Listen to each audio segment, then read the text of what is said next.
Dios, te damos gracias por este día, gracias papito por la gente que está conectada, por la gente que no pudo venir y también por aquellos que han de llegar a la casa, Señor. Gracias porque nos tienes en este lugar. No sabemos algunos por qué rayos todavía estamos acá o por qué rayos nos conectamos el día de hoy, pero gracias porque a ti se te ocurrió, a ti te plació que estemos y que comencemos a conocer a otra gente, que se puedan transformar en nuestros amigos. ¿Quién sabe, Señor? Gracias porque siempre nos hablas a tiempo y fuera de tiempo.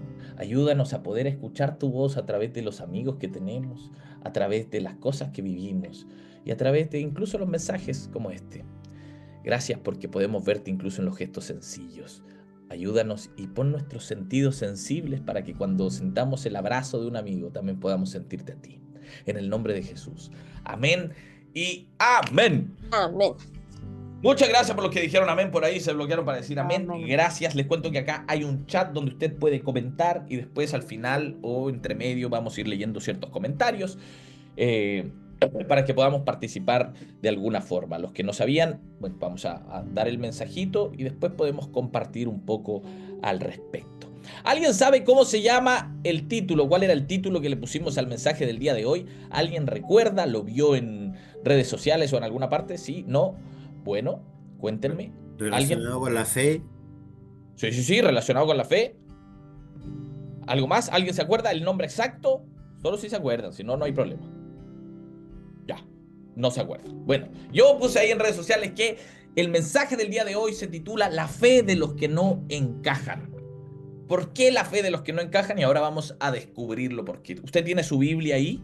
¿Usted tiene su Biblia? ¿Su cuaderno? Bueno, si no tiene Biblia, cuaderno, no importa, aquí lo vamos viendo. Pero si tiene, mejor. Así me vais siguiendo y vais diciendo, ah, mira, no me está mintiendo por lo menos. Ok. ¿Se han dado cuenta que en el último tiempo no sé, como que ha sido muy en boga, pero es como que estamos habitando la era de las etiquetas? Como que todo el mundo quiere sentirse parte de algo, todos y cada uno, y nosotros también. Es casi como una necesidad intrínseca que tenemos como seres humanos de querer ser parte de algo, de no quedarnos fuera de lo que está sucediendo. Y por eso, las neurodivergencias ahora como que se han convertido en casi una moda extraña, una moda muy particular, porque no es que todos sean neurodivergentes, pero parece que todos quieren sentirse como neurodivergentes. Y no estoy hablando desde la crítica a las neuro, para que no me funen después, ah, no, está hablando en contra de nosotros los TEA o de los TDAH. No, señor, lo hablo como también parte y partícipe de ello, ¿no?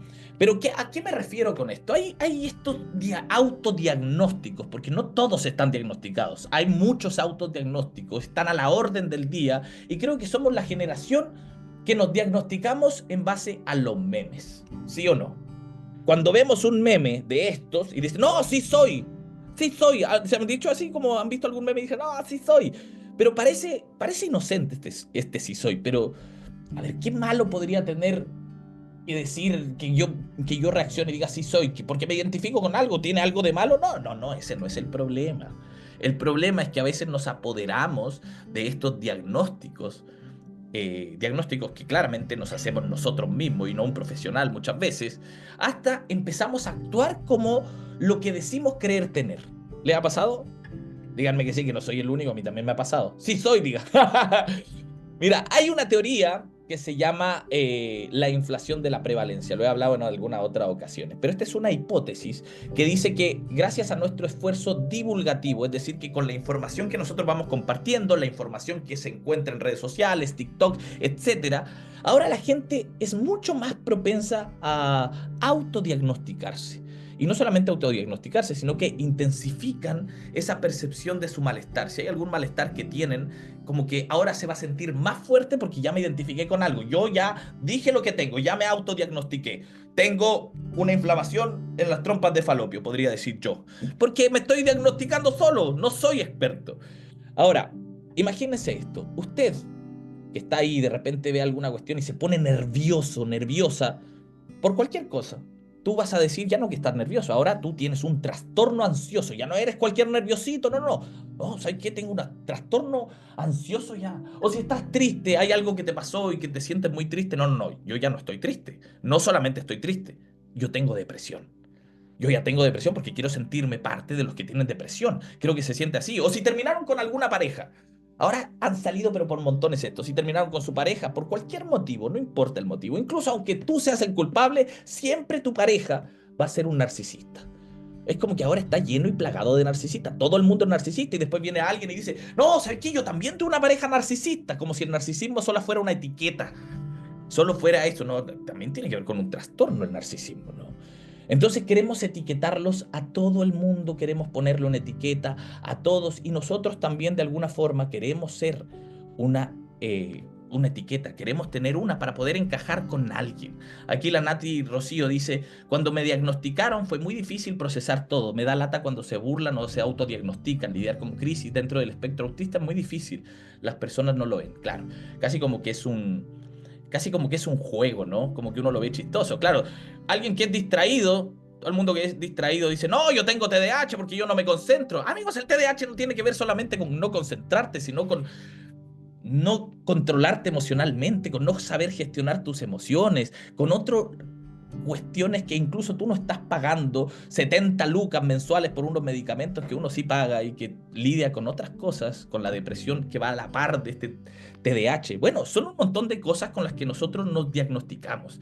Sí, dice, lamentablemente nos tratan de narcisistas y el problema no era el mío, sino de mi ex. Tenía trancas de infancia y me hizo sentir culpable, ¿viste? Pero es lo que pasa. Y aparte, siempre que terminamos con alguna pareja, siempre el otro es el malo, uno es el perfecto. Qué extraño, ¿no? Pero, vuelvo a decir, tratamos de etiquetarnos todos y de encajar en alguna etiqueta que nos haga sentir parte de algo.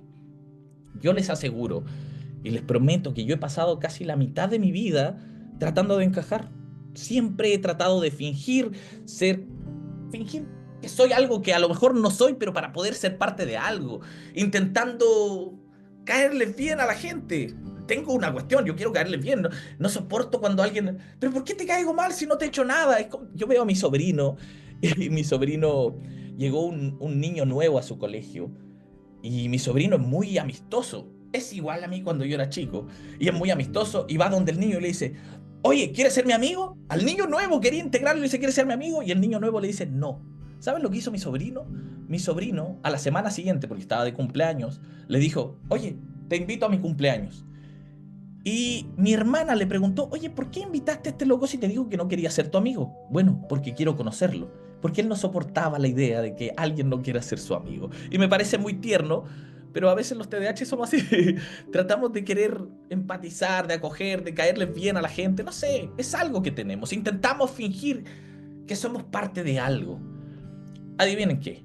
Yo intenté ser un pentecostal, estuve en una iglesia pentecostal de tomo y lomo, más tradicional, y fingí ser pentecostal. No es que no lo sea o que no lo sienta, pero yo fui el peor pentecostal que pudo haber existido porque yo no hablaba en lenguas y uno de los requisitos pentecostales es la manifestación del Espíritu a través de unas lenguas extrañas para los que no son de iglesia.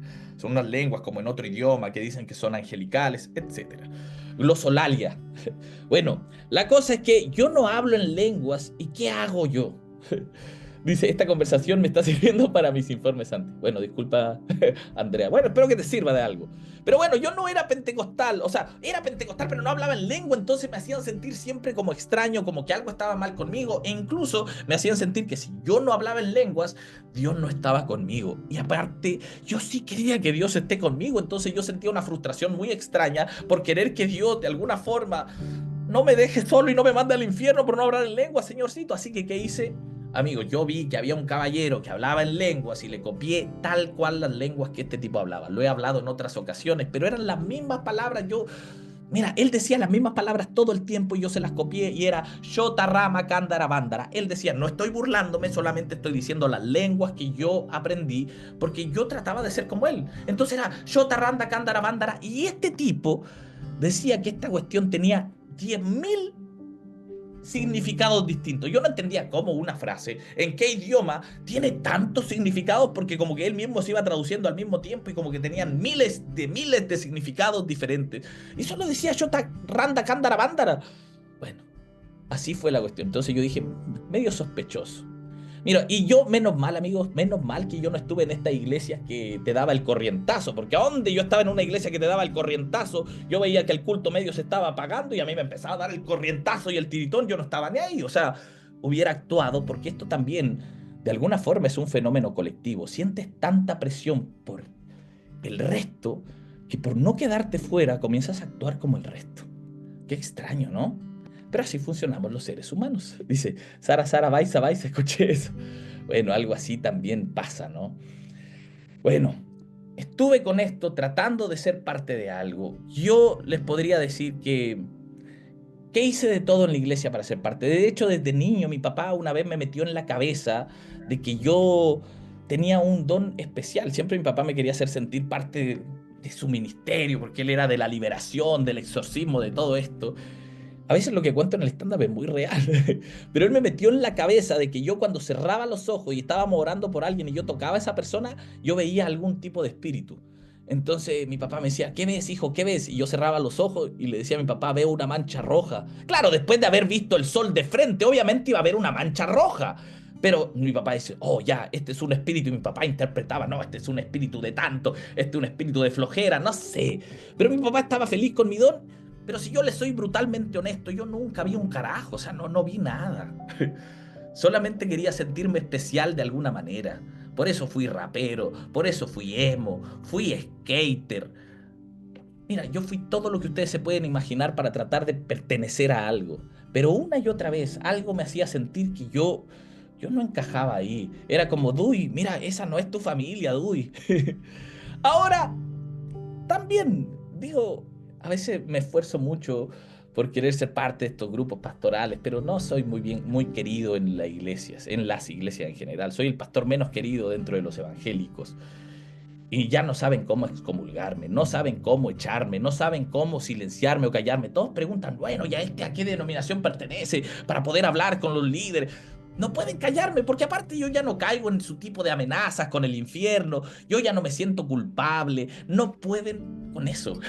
Y es raro, yo soy un pastor que hace humor, que tiene tatuajes, que tiene aros, que hace chistes y habla cosas que no se debería, que cuestiona la fe, que cuestiona el texto bíblico y eso no se debería. Un pastor que está divorciado, hoy no, señores, esto no sirve. Y aún así, amigos, yo no quiero que me excomulguen. Yo sigo creyendo en la iglesia, pero tengo esa sensación constante de que no pertenezco a ninguna parte. No sé si a ustedes les pasa. ¿Se han sentido así? Por último, díganme con la cabeza para verlos cuando los veo en pantalla. ¿Se han sentido así o no? Sí, sí. Muchas gracias. Gracias a los que, a los que me Todo sí, respondieron. todo sí. Sí, Dale, sí, ya, pero tampoco es que se pongan violentos si la cosa era solo preguntar si sí o no nomás. doble sí, doble sí. Ya, muchas gracias. Ya, con eso, con esas confirmaciones estoy. Sí soy para los que se están autodiagnosticando. Bueno, yo me he sentido así, yo me he sentido fuera de lugar y yo creo que tú también. Como que nos esforzamos por pertenecer, por encajar todo el tiempo y aún así no lo conseguimos. ¿Sí o no? Bueno, bienvenidos al Evangelio, amigos de los que no caben, porque el Evangelio se trata de buenas noticias y las buenas noticias también son para nosotros, para los que no cabemos, para los inadaptados, para los raros, para los frikis, para los que somos de los que sobran. Yo así me he sentido de los que sobran muchas veces. De hecho, yo a veces cuando invito, a mí no me gusta celebrar mis cumpleaños y cuando voy a celebrar mi cumpleaños les digo, no, están todos invitados. Están todos ustedes invitados. Una vez en la iglesia, fue un domingo justo, y les dije, oye, están todos invitados, todos los de la iglesia, vamos. ¿Por qué? Porque yo no quería que nadie se sienta excluido, porque yo sé lo que es sentirse de que hacen un cumpleaños y que no te inviten. Ahora me da lo mismo y mejor que no me inviten. Pero antes me preocupaba mucho porque a mí no me invitaban y siempre era yo, como era el desordenado, yo era el primo que mis tíos les prohibían a mis primos juntarse conmigo. Entonces, yo sé lo que se siente eso y trato de que otros no se sientan así, por lo menos lo intento. Por eso, quizá a mí también me cuesta identificarme con estas imágenes posteriores de Jesús, estas imágenes que lo elevan tanto a un podio de lo inalcanzable. No sé si ustedes algún minuto ven a Jesús así como casi que no, es imposible, es inalcanzable este tipo. Pero si se supone que el cristianismo se trata de seguir a Jesús, de parecernos a Él, pero si partimos con esta premisa de que, bueno, sí, mira, sí tratamos de seguirlo, de parecernos, pero nunca lo vamos a conseguir, seamos honestos, aunque lo intentemos, nunca pasará, porque Jesús es el hombre perfecto y nosotros, mira, no, nunca lo vamos a conseguir. Entonces para mí, Santiago Endara, es absurdo seguirlo si es un imposible. Porque digo, entonces ¿para qué? Si es imposible parecernos a Jesús, no entiendo para qué seguirlo. Entonces yo adhiero más a esta idea. ¿Cómo estás? Hola, estoy súper bien, muchas gracias, pero te voy a bloquear el micrófono. Para que no nos interrumpamos, ¿ya? Bueno, les decía que me cuesta identificarme con estas imágenes. Yo creo que sí es posible y adhiero a la idea de que es posible parecernos a Jesús. Por eso le da sentido a lo que hago. Esto le da sentido a lo que hago y a lo que quiero ser. Por eso me gusta ver a ese Jesús humano, al que realmente me hace sentir identificado, al que precisamente me hace sentir identificado porque suceden cosas que a mí también me pasan. Y así quizá me siento menos raro y menos fuera de lugar. Por ejemplo, es el que llora en silencio. Jesús llora en silencio. Jesús se aparta incluso a veces para llorar.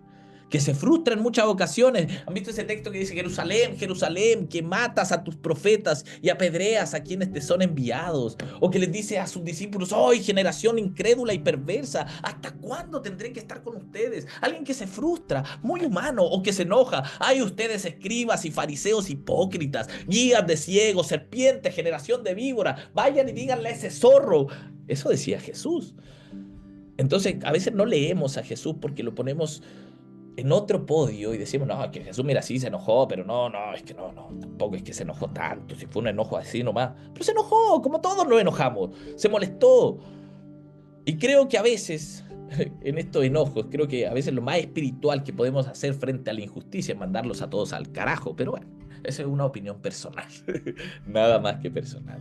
Me identifico yo con ese Jesús que incluso a veces la misma familia lo trató de loco. Imagínate que tu familia te crea, que la familia te trate de loco. Dice en Marcos, hay un texto en Marcos 3, si mal no me equivoco. Dice que su familia fue a sacarlo de un lugar porque decían que estaba fuera de sí. O sea, lo creían loco. Los administradores, amigos, los dueños de la religión, ya no hallaban tampoco cómo callar a Jesús y por eso deciden matarlo. Porque a este tipo es peligroso, hay que callarlo. Lutero, más adelante Lutero, el de la Reforma Protestante, yo creo que también se sentía como raro, ¿no?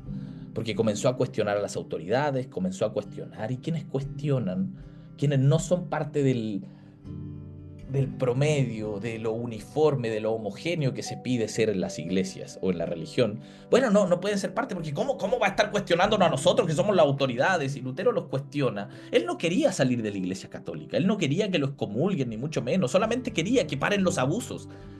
Pero creo que muchas personas a lo largo de la historia se ha sentido así, como que no encajan, como que algo pasa, como que algo les incomode, que no pueden callárselo y que lo tienen ahí, que no pueden y no se sienten parte de eso, ni de conversaciones. Es raro, hay un montón de gente que no encaja, excluidos, que también nos ayudan a ver las cosas desde otras perspectivas, y de ellos aprendimos.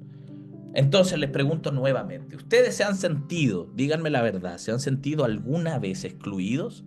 ¿Se han sentido que no encajan? Miles Sí, de veces. muchas Sí, veces. muchas veces. Muchas gracias para los que Demasiadas. Pero por la Déjame. iglesia, no por Jesús. Yo creo que Por la mientras iglesia. más conocemos a Jesús, más nos damos cuenta de que Él nos ama en nuestra diferencia. Él era todoterreno, estaba en el cerro con el pobre, con el ladrón, con todos. Y el tema es que la iglesia actual no lo entiende. Entonces está en una crisis profunda. Muchas gracias, Rosa, por compartir eso. Pero en realidad no solamente en la iglesia, yo creo que así nos hemos sentido en el mundo en general, nos hemos sentido en el trabajo, excluidos, a veces nos sentimos que no encajamos en grupos de amigos, no solamente en la iglesia. Y quizá el mundo en general no fue hecho para que todos encajemos. Yo también me he sentido así y creo que hay temporadas en la vida que nos vamos a sentir así, que nos vamos a sentir fuera de lugar. Sí, hay temporadas, pero les cuento algo más triste todavía, más triste que no encajar. Pobrecitos los que no encajamos, sí, también soy de esos.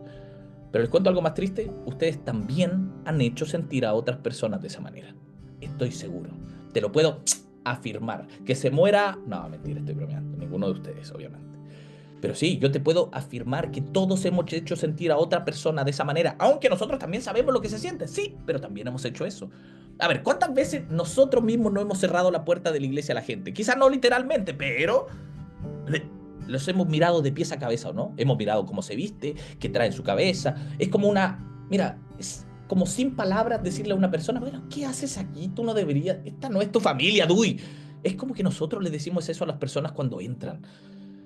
No sé cuántas veces le hemos dicho a alguien, mira, y este milagro que está aquí, aparecieron las estrellas, mira, y tú no, mira, no sé, yo no, ya no sé, ya te has perdido hartas bendiciones. Muchas sí dan unas ganas de volver a ese lugar más seguido. Luego paremos con esa cuestión, cuando alguien falte, cuando alguien no esté o venga después, abracémoslo, acojámoslo, pero no, así hacemos sentir a otros. ¿Cuántas veces no le hemos dicho a alguien, a ver, ¿y este qué tiene que hablar de Dios? Y mira, mira, yo le sé unas cuantas, ¿no? Si yo lo conocí, te contara cuando lo conocí. No, no lo voy a escuchar porque mira, ¿cuántas veces hemos hecho eso? En nuestra mente, quizás no lo hemos dicho, pero lo tenemos acá. Lo tenemos acá, una cantidad de prejuicios. Piénsenlos.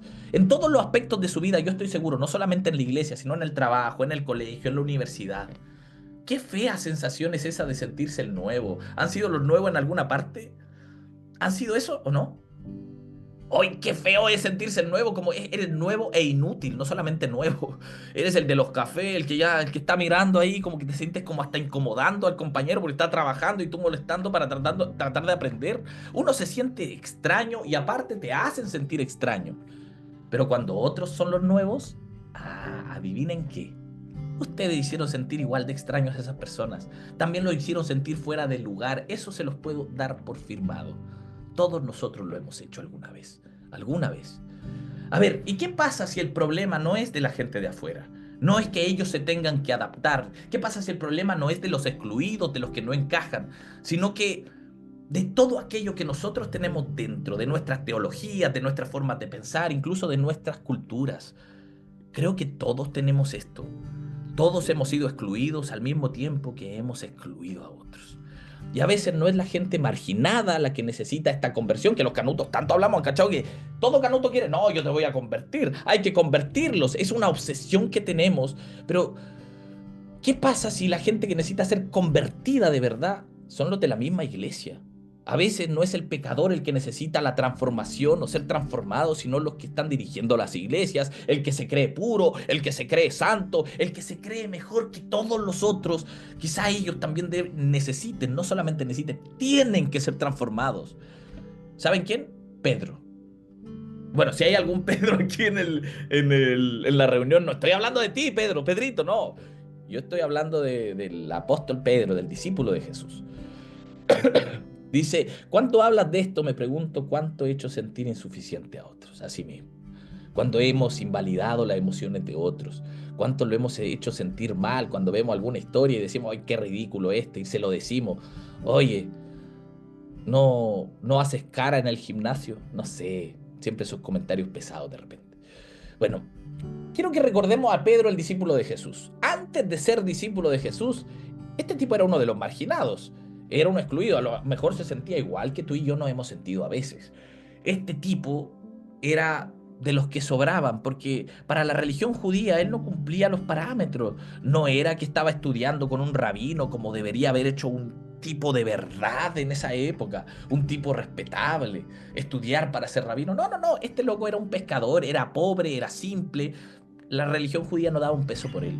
Hasta que viene Jesús y lo hace parte de algo. Lo invita a seguirlo. Jesús lo mira, lo hace dejar de ser invisible y le da una oportunidad para algo. Y una vez que lo hizo parte, amigos, una vez que lo integra, una vez que le da tareas, que lo comisiona, una vez que pasa el tiempo y era ya de los antiguos, hizo lo mismo que hicieron con él. Pero Dios, amigos, yo creo que Dios tiene una linda, hermosa y extraña manera de cerrarnos el hocico. De pegarnos un chachazo en el hocico santo y de cerrárnoslo. ¡Cállese el hocico! Así me gusta como dicen en La Rosa de Guadalupe. ¡Ey, cállese el hocico! ¡Cállese el hocico, hombre! Me gustaría haber sido mexicano a mí. Pero no, fui ecuatoriano, que no es lo mismo, pero parecido. Y ahora sí, vamos a hablar de Pedro. El pobrecito Pedro, el marginado Pedro, que pensó que después de un tiempo ya lo entendía todo, que él era el más capo, hasta que Dios viene y lo corrige, hasta que Dios viene y le enseña algo, porque cuando Dios quiere incluir a alguien, Él no te va a pedir permiso a ti ni a nadie. Cuando Dios quiere incluir y hacer parte de su plan a las personas, que somos todos, Él no te va a pedir permiso. Es más, no le interesa ni siquiera lo que opinas al respecto. Y quiero que vayamos a un texto bíblico para que usted lo tenga ahí anotado en su Biblia, ¿ya? Hechos, capítulo 10, versículo 1 al 48. Si usted no tiene la Biblia, anótelo para que después corrobore la historia que le voy a decir, porque no lo vamos a leer. Yo se los voy a contar, porque es un texto más o menos largo, es una historia más o menos larga, y se las voy a resumir un poquito, ¿ya? Hechos, capítulo 10, del 1 al 48. Con la cámara encendida. Sí, vamos con la cámara encendida. Los que puedan nomás, los que no puedan está bien. Así que tranquilo nomás, tranquilo Peter. Tranquilo Peter. Ya, entonces, ¿ya lo tienen? Hechos. ¿Lo tienen? Díganme sí por último o muévanme la cabeza. Ya, me mueven la cabeza y yo estoy feliz. ¿Tienen Sí, Hechos 10, 1 al 48? Muchas gracias. Esta es la historia que ustedes van a tener de base. Si tienen destacador, destáquenla. Si tienen donde apuntar, apúntenlo, porque voy a ir nombrando algunos textos bíblicos, pero los voy a, ¿cómo se llama? Los voy a parafrasear todo esto. A ver, vamos a contextualizar. Pedro era uno de los discípulos más cercanos de Jesús. Si Jesús estaba triste, contaba con Pedro. Le decía a Pedro ciertas cosas que a otros quizá no le decía. Pero Pedro seguía cargando una mochila cultural demasiado pesada. Como judío, Pedro, ¿saben qué? ¿Echa cuánto? Hechos 10 del 1 al 48, perdón. Ahí lo puso Omar. Muchas gracias, Omarcito. Grande Omar. Ya. Entonces este tipo, Pedro, cargaba una mochila cultural que era muy pesada porque era judío. Igual que Jesús, él era judío. Él creía que Dios solo hablaba y actuaba dentro de su propio pueblo. O sea, ellos eran muy nacionalistas. Si ustedes leen el texto bíblico a profundidad, ustedes se van a dar cuenta que hay una carga muy xenófoba en el texto. Porque son muy nacionales. Es para Israel, todo para Israel, todo para Israel. Prácticamente como ahora. Y por eso hay mucha gente cristiana, evangélica o de otras partes que adhieren a esa idea de que Israel sigue siendo el pueblo escogido de Dios, son sionistas y casi como que Palestina son los malos. No, las víctimas siempre van a ser con quienes Dios va a estar, no con el opresor, no con el que provoca estas guerras, seas Israel o seas quien carajo seas. Bueno, pero la cosa es que él venía de esta cultura nacionalista que creía que Dios solamente podía hablarles a ellos. Y los demás, los gentiles, los que no eran judíos, ellos eran básicamente fuera. O sea, estos locos no están dentro del plan de Dios de ninguna manera. Y había un compadre que se llamaba Cornelio, que era el otro personaje de este texto. Y era todo lo que Pedro no aceptaba y no esperaba tal vez. Era un romano, primero, era un soldado del imperio opresor, o sea, era un enemigo de los judíos de todas maneras, pero también era, si me ayudan muteando amigos, por favor, si alguien me ayuda muteando, gracias, gracias. Entonces, era este soldado del imperio opresor, contrario a los judíos, eran odiados por los judíos, pero también dice que Cornelio era un hombre piadoso, era generoso y que este hombre buscaba mucho de Dios. Y un día Cornelio tiene una visión y en esta visión le dice que vaya y que mande a sus empleados a buscar a Pedro.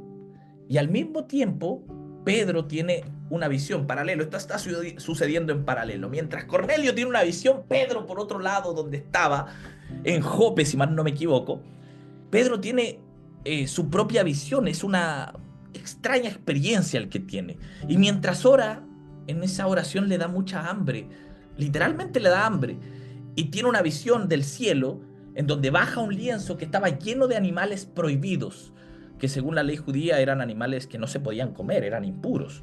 Y una voz le dice a Pedro, le dice, Pedro, levántate, mata y come. Ustedes lo van a poder ver en su texto bíblico. No me pueden seguir la lectura literal porque estoy parafraseando. Pero dice, mata y come. Pero Pedro responde, a ver, yo jamás, nunca he comido un animal impuro, nunca he comido nada impuro. ¿Cómo se te ocurre que yo voy a comer esto? Entonces la voz le contesta y le dice, lo que Dios ha purificado, no lo llames impuro. Ahí ustedes pueden señalarlo porque eso está en Hechos 10:15, ¿ya? Lo que Dios ha purificado, no lo llames impuro. Ese es un texto que me gusta mucho. Y Pedro queda desconcertado en ese momento. ¿Qué significa lo que acabo de pensar? ¿Qué significa esta experiencia extraña que acabo de tener? Hasta que llegan los mensajeros de Cornelio y Pedro tiene que ir hasta la casa de Cornelio. Algo que como judío primero no tenía que hacer. ¿Cómo va a ir a la casa de Cornelio si es su enemigo? Y al ver la fe de este hombre, todo le hace clic. Ahí conecta esa visión que tuvo, esa extraña visión, y entiende lo que Dios está rompiendo en él. Los muros que se habían levantado en su cabeza, en sus creencias, en sus costumbres, en ese momento quedan derrumbados. Y dice, ahora comprendo que Dios no hace acepción de personas. Eso me gusta mucho. Es el verso 34. Ahora comprendo que Dios no hace acepción de personas. Señálelo si puede, anótelo si puedo. Ahora comprendo que Dios no hace acepción de personas. ¿Qué quiere decir que no hace acepción a personas? Que todos son aceptados, que todos son iguales para Dios. Todas las personas. Y este fue un punto de quiebre para la iglesia primitiva, amigos. ¿Por qué? Porque Dios no está reservado para unos pocos, está abierto para todos. Eso sí, a este Pedro le costó muchísimo entenderlo, pero tanto le costó entenderlo que incluso más adelante con Pablo él tiene una discusión, porque, y Pablo lo reprende públicamente, ustedes lo pueden buscar en el texto, porque Pedro volvió a actuar con esa hipocresía que llevaba dentro, cultural, por presión del grupo religioso más conservador, y ojo que también ese grupo religioso eran seguidores de Jesús, y Pedro, ¿qué hacía? Separaba a los gentiles de los judíos y se juntaba con los gentiles solamente en la noche. ¿Por qué en la noche? Porque en la noche es mucho más cómodo. En la noche no tenéis que darle explicaciones a nadie. En la noche no tienes que darle explicaciones a este grupo de religiosos conservadores, donde no te vean, es mucho más cómodo. Hacerlo escondidas es más cómodo. Bueno, te cuento algo. La forma de seguir a Jesús nunca va a ser en la noche. La forma en que Jesús nos desafía no es en la noche, no es a escondidas, es abiertamente. Así que si te da vergüenza todavía juntarte con cierto grupo de personas, si te da vergüenza todavía estar con ciertas personas, adivina qué. A este Jesús que leemos en el texto bíblico, no lo vamos a poder seguir a escondidas ni de noche. Y la historia de Pedro y Cornelio no es solo algo espiritual, amigos. No es solo de visiones extrañas y de mitos ahí que puede haber. Es profundamente humana. Es la historia de cómo incluso los creyentes podemos estar tan equivocados y cómo Dios insiste una y otra vez en enseñarnos que nadie está fuera de su abrazo, que nadie puede quedar fuera de ellos. Cornelio no era el problema, amigos. De hecho, de Cornelio el texto se encarga de puntualizar que era un hombre generoso que buscaba de Dios. El problema era Pedro. Cornelio era piadoso, generoso, tenía hambre espiritual, pero no encajaba, no es judío, no cumple los rituales que los judíos cumplen. No está dentro del pueblo escogido, es otro. Amigos, es otro. Pedro, en cambio, Pedro ya tiene su visión, tiene su doctrina, tiene su liderazgo, años en la iglesia, años de predicador. Me gusta cuando se habla así como, no, me rompe las... Bueno, algo así. Pero tiene un prejuicio, tiene algo muy, muy triste. Este prejuicio, esta estructura mental, estos límites. Dios no cambia a Cornelio. Y si ustedes ven en el texto bíblico, Dios no cambia a Cornelio para que Pedro lo acepte, no lo cambie, dice, no, bueno, vamos a cambiar a Cornelio para que por favor ahora sí pueda ser parte del grupito de Pedro. No, ¿a quién cambia? A Pedro, para que Pedro pueda aceptarlo. A él cambia. Adivinen a quién nos tiene que cambiar Dios. ¿A los otros? Siempre queremos, León Tolstoy decía, todos quieren cambiar el mundo, pero nadie quiere cambiarse a sí mismo. Todos quieren cambiar a todo el mundo, pero nadie está dispuesto a cambiarse a sí mismo. Y así nunca cambiará el mundo. Eso es verdad. Te salió el Dante Gebel. Dice, claro, cuando hablo como argentino. Me rompe la... Bueno, es verdad. Mira, Dios lo que hace con Pedro es desarmarle su teología exclusivista. La religión le había enseñado a clasificar a las personas. ¿Qué hizo Dios? Dios le enseña a integrarlos, a incluirlos. Entonces, ahora quiero que ustedes se pregunten, ¿cuántas personas nosotros hemos llamado impuras en la vida? ¿Cuántas personas las hemos hecho indignas? ¿Cuántas veces nos hemos creído mejor que las otras personas? Que nosotros nos creemos santos. ¿Cuántas veces, no sé, han sido rechazados o han rechazado ustedes a las personas por no hablar nuestro idioma evangeloide, no hablar nuestro idioma evangélico, no comportarse con nosotros? ¿Cuántas personas no, es que este habla mucho garabato y no, es que, ¿sabes que a mí no, me provoca que cuando alguien habla garabato, mira, si estamos en la iglesia igual y habla mucho garabato? No, claro, y ahí nosotros tratamos de excluirlo. ¿A quién tiene que cambiarnos? Quizá a nosotros para poder aceptarlos. Amigos, Dios no tiene una denominación, ninguna denominación. Dios no le pidió a que circuncidaran a Cornelio, porque eso es lo que hacían los judíos, para que Cornelio pudiese ser igual a los judíos. No le exigió una oración específica, no le mandó a una escuela bíblica. Dios llena de su espíritu a Cornelio, porque sí, porque le da la gana, porque lo ama, al igual que ama a Pedro, al igual que nos ama a todos nosotros. Amigos, la iglesia no tiene exclusividad de Dios, no tiene a Dios patentado, Dios no tiene favoritos, Dios no tiene íntimos, Dios tiene hijos e hijas que ama por igual a todos. Dios no es pentecostal, Dios no es ni evangélico, ni reformado, ni católico, ni adventista. Dios es Dios de la humanidad y no de un grupo tan pequeño en específico. Por eso no sé, me da como risa el que cada religión cree que sabe todo de Dios y dice, no, yo ya sé todas las cosas de Dios y yo tengo la verdad absoluta, y viene otro, no, no, no, no, tú estás equivocado, nosotros tenemos la verdad absoluta y lo que conocemos de Dios es esto. De lo que conocemos del misterio de Dios es esto, nada. Pero claro, somos tan soberbios que nosotros somos los correctos y Dios no está patentado para ninguna religión en específico, es de la humanidad. Y cuando quiere amar a alguien, no necesita nuestro permiso, no necesita tu aceptación, no importa cómo lo mires, no necesita eso de ti. ¿Saben qué? A veces, como Pedro, nosotros usamos el nombre de Dios para levantar fronteras. Y en nombre de Dios se han hecho las tragedias más grandes de la humanidad. En nombre de Dios se han hecho estas secciones o separaciones de razas. ¿Ustedes sabían que antes a los negros se les consideraba que no tenían alma? Los de la iglesia consideraban que los negros no tenían alma. Las cruzadas eran una masacre terrible en nombre de Dios, porque creían que Dios los había mandado a matarlos, al igual que el Dios del Antiguo Testamento, que casi que los mandaba a las guerras. Y quizás siempre interpretaron mal a este Dios, porque Dios nunca buscaba matar a nadie, sino salvarlos a todos. Pero claro, como ellos eran el pueblo elegido, es como que Dios estaba con ellos y con el resto no. Y Dios nos ama a todos, porque nos creó a todos. A las mujeres, dice aquí, las consideran brujas, la colonización. Imagínate, y todo eso en nombre de Dios. Imagínate cómo queremos seguir evangelizando y convirtiendo a las personas a la fuerza para implantarle la fe que yo tengo porque el otro está mal y yo estoy en lo correcto. Qué soberbia tenemos para hablar de Dios. Nos falta tanta humildad. ¿Cuántos seguirán esperando allá afuera a un Pedro que se atreva a entrar en su casa? ¿A cuántos Cornelios habremos excluido por su color de piel, por su orientación sexual, por su pasado, por su género, por su forma de vivir la fe? ¿A cuántas personas? Porque la fe, amigos, no es el arte de construir muros, sino de atravesarlos, de cruzarlos, de romper con esas murallas. No hemos hecho lo que Dios ha querido que hagamos. Nos hemos sentido excluidos, pero también hemos sentido que no encajamos. Hemos sentido que quizás no somos parte de algo al mismo tiempo que nosotros hemos hecho sentir a otros de esa misma manera. Amigos, abran las puertas de su casa. Abran las puertas de su casa de par en par, de su amistad, para los que vienen, para los que llegan, para los que están. Y yo les aseguro que aquí ganamos todos. Aquí gana la humanidad cuando nosotros decidimos aceptar al otro, cuando decidimos verlos con amor al otro, sea quien sea. Ganamos todos. Ganamos como humanidad. Por eso había un texto que me gustó mucho que leí el otro día. Dice, por eso me gusta la gente rara, la oveja negra. Por eso me gustan los que no encajan. Donde todos los demás quizás se sientan cómodos. Donde todos los demás parecen pertenecer. Y quizás ahí uno mira de lejos, como queriendo ser parte. Pero me gustan esas personas que a veces se sientan en silencio. Que a veces solamente contemplan, observan, piensan, mientras el mundo corre tan rápido enfrente de ellos. Aquellos que quizás ven las cosas diferentes.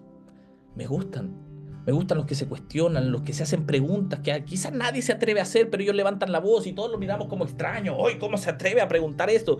Me gustan estas personas que pintan fuera de la línea porque no es que no sepan seguir las reglas, sino porque quieren buscar otros nuevos caminos para abrirle espacio a otros, porque saben que las reglas son solamente un parámetro dentro de los muchos parámetros que existen.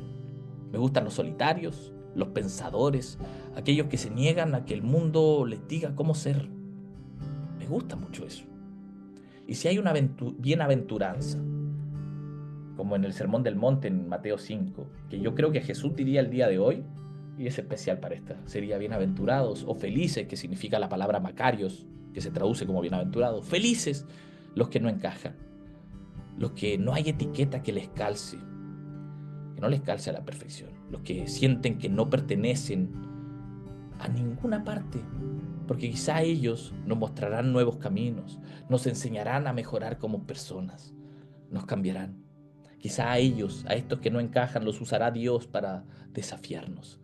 Si algo anhelo, chiquillos, en este día, y que eso es lo que quiero decirles hoy, si algo anhelo es que Dios los bendiga con una incomodidad santa, para que cuando sientan que calcen en un grupo, cuando sientan que son parte o que son parte de cierta gente, nunca, pero nunca les hagan sentir a otros como ustedes se sintieron.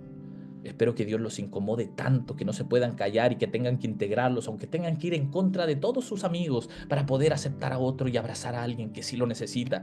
Por eso me encanta este Jesús y por eso le sigo, porque creo que nos podemos parecer, porque creo que Jesús pone a un samaritano, uno de los seres humanos más despreciados por los judíos, como ejemplo de misericordia. ¿Quién lo haría? Solamente Jesús, porque a un judío normal ni siquiera se le hubiera ocurrido. Este hombre tocó a leprosos, se hizo impuro frente a ellos, contaminándose junto a estas personas, pero extendiendo su amor divino, transgrediendo los límites, las reglas. Ese que toca a quien nadie quiere tocar para devolverle su dignidad como seres humanos, es a quien sigo. Y por eso los marginados lo amaban. Y por eso las personas como tú y yo, que a veces nos sentimos raros, que no encajamos, pero que tenemos fe, lo amamos y lo seguimos. Y justamente por eso los expertos de la religión, los que hacen exclusión de personas y los que dicen quién está dentro, quién está afuera, quién va al cielo, quién no, casi como que ellos pudieran decidirlo, eran los que trataban de descalificarlo. Eran los que trataban de condenarlo. Si algo quiero que Dios los bendiga hoy, es que los incomode tanto, tanto, tanto, tanto, que nunca puedan hacer sentir a otros como ustedes se han sentido alguna vez. Amén. Amén. Amén. ¿Vamos? Vamos a orar y les voy a dejar unas preguntas para que 3 personitas puedan compartir, ¿ok? Amén. Amén. Oremos. Papito, te damos gracias, Dios, por este día. Gracias porque nos hablas. Gracias porque nos desafías. Porque no solamente quiero sentirme el pobrecito excluido, porque sí, he sido el pobrecito excluido. A veces me hago la víctima. Que en paz descanse. A veces me echo la víctima. A veces me echo el pobre. Pero se me olvida que yo también he transgredido a otros y se me olvida que yo también he excluido a otros, que no solamente he sido el pobrecito, sino también he sido el victimario de otros tantos pobrecitos. Señor, ayúdanos a verlo para poder cambiar, para que tu mensaje nos desafíe tanto, que no solamente tiene que ver con algo místico, de una recompensa del cielo, que el cielo sea poder vivirte a ti, aquí y ahora, ser mejores personas, acoger, integrar y amar a otros. En el nombre de Jesús.